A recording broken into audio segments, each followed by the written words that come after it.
सोचो जरा, अगर किसी जगह इतना खून बहा हो कि सैटेलाइट से पूरा एरिया लाल दिखने लगे, लाशों के ढेर, चारों तरफ खून और जमीन के नीचे मास ग्रेव्स। अब तक 1.5 लाख से ज्यादा मौतें और 1 करोड़ से भी ज्यादा लोग बेघर हो चुके हैं। Destroyed infrastructure, aid convoys from NGOs have been looted. The violence made it impossible for farmers to plant their crops. सोचो जरा, अगर किसी जगह इतना खून बहा हो कि सैटेलाइट से पूरा एरिया लाल दिखने लगे। मूवीज में सुना होगा, लेकिन 2025 में ये रियल लाइफ में हुआ है।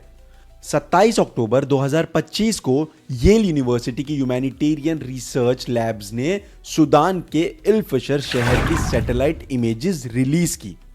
इमेजेस देखकर रिसर्चर्स भी शॉक हो गए। लाशों के ढेर, चारों तरफ खून और जमीन के नीचे मास ग्रेव्स। यूनाइटेड नेशन के अकॉर्डिंग इस वक्त पूरी दुनिया में सबसे बड़ी ह्यूमैनिटेरियन क्राइसिस सूडान में चल रही है। सवाल सिंपल है, 2025 में भी जीनोसाइड जैसी सिचुएशंस कैसे हो सकती हैं और दुनिया चुप क्यों है? मैप पे देखो, सूडान अमेरिका के अपर पार्ट पे है, इजिप्ट बिल्कुल नीचे और ईस्ट साइड में रेड सी है। रेड सी के उस पार सऊदी अरेबिया और मिडल ईस्ट है। मतलब सूडान अमेरिका और मिडल ईस्ट के बीच का ब्रिज है। यहां रिलीजन का इशू है ही नहीं, क्योंकि लगभग 95% पॉपुलेशन मुस्लिम ही है। असली डिफरेंस है एथनिसिटी का। पॉपुलेशन लगभग 5 करोड़ है, जिसमें 70% अरब मुस्लिम है और 30% अफ्रीकन ट्राइब्स। सूडान अफ्रीका का 3rd लार्जेस्ट गोल्ड प्रोड्यूसर है। हर साल लगभग 60,000 किलो से भी ज्यादा सोना निकलता है यहां। कंपेयर करो, इंडिया में पूरे साल करीबन 2000 किलो से भी कम सोना प्रोड्यूस होता है।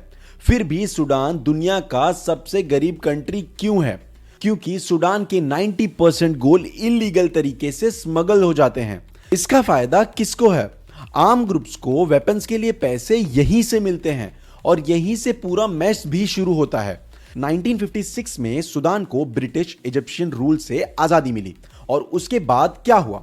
ज्यादा टाइम तक मिलिट्री रूल थी, डेमोक्रेसी नाम की चीज खत्म हो चुकी थी। 1989 में एक जनरल आए, उमर अल बशीर।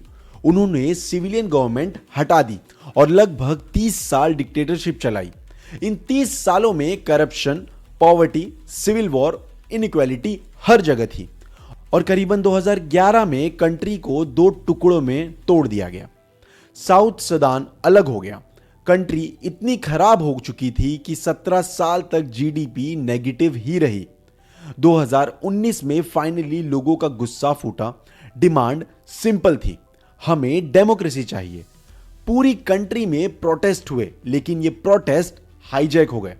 2 जनरल्स पावर में आ गए, उनमें से एक बना आर्मी चीफ और दूसरा बना आरएसएफ लीडर। बशीर को हटा दिया गया। लोगों को लगा अब डेमोक्रेसी आएगी। असली गेम यहीं से चेंज हुआ। एक केयर टेकर गवर्नमेंट बनी जिसमें आर्मी और सिविलियंस दोनों थे। बुरहान हेड बन गया और हेमिदती डिप्यूटी। लेकिन अक्टूबर 2021 में बुरहान ने पूरी गवर्नमेंट ही डिसॉल्व कर दी। अब सूडान में 2 सबसे पावरफुल लोग थे, बुरहान और हेमिदती, और दोनों एक दूसरे के दुश्मन बन चुके थे। दोनों जनरल्स में लड़ाई हुई और इसके 3 मेन रीजंस थे। आर्मी चाहती थी कि आरएसएफ को आर्मी में ही मर्ज कर दिया जाए, लेकिन मर्ज हुआ तो बॉस कौन बनेगा? और सबसे बड़ा रीजन है गोल्ड। दोनों के कंट्रोल में अलग अलग गोल्ड माइंस थी। जितना ज्यादा गोल्ड, उतने ज्यादा वेपन्स और उतनी ज्यादा पावर। 15 अप्रैल 2023 को सूडान में full scale civil war start हो गई। कौन पहले फायर करता है यह क्लियर नहीं था। आर्मी के पास फाइटर जेट्स थे, आरएसएफ ग्राउंड पे बहुत ही ज्यादा स्ट्रांग थी। आरएसएफ ने खार्तूम और प्रेसिडेंशियल पैलेस तक कैप्चर कर लिया। 2025 के मार्च में आर्मी ने खार्तूम वापस लिया। जून 2025 में आरएसएफ ने लीबिया इजिप्ट बॉर्डर के एरियाज भी कैप्चर कर लिए। अब तक 1.5 लाख से ज्यादा मौतें और 1 करोड़ से भी ज्यादा लोग बेघर हो चुके हैं। ये रिलीजन की फाइट नहीं, ये पावर, ग्रीड और गोल्ड की फाइट है। 2 जनरल्स की ईगो वॉर में पूरा देश बर्बाद हो गया है। इसीलिए इसे कहा जाता है द फॉरगॉटन वॉर। अगर दुनिया चाहे तो इसे रोका जा सकता है। और अगर ये वीडियो आप तक पहुंच रही है तो इसे ज्यादा से ज्यादा लोगों तक शेयर कीजिए ताकि ये इंडियन मीडिया के कानों तक भी पहुंचे। वीडियो को लाइक कीजिए और चैनल को सब्सक्राइब करके सपोर्ट कीजिए।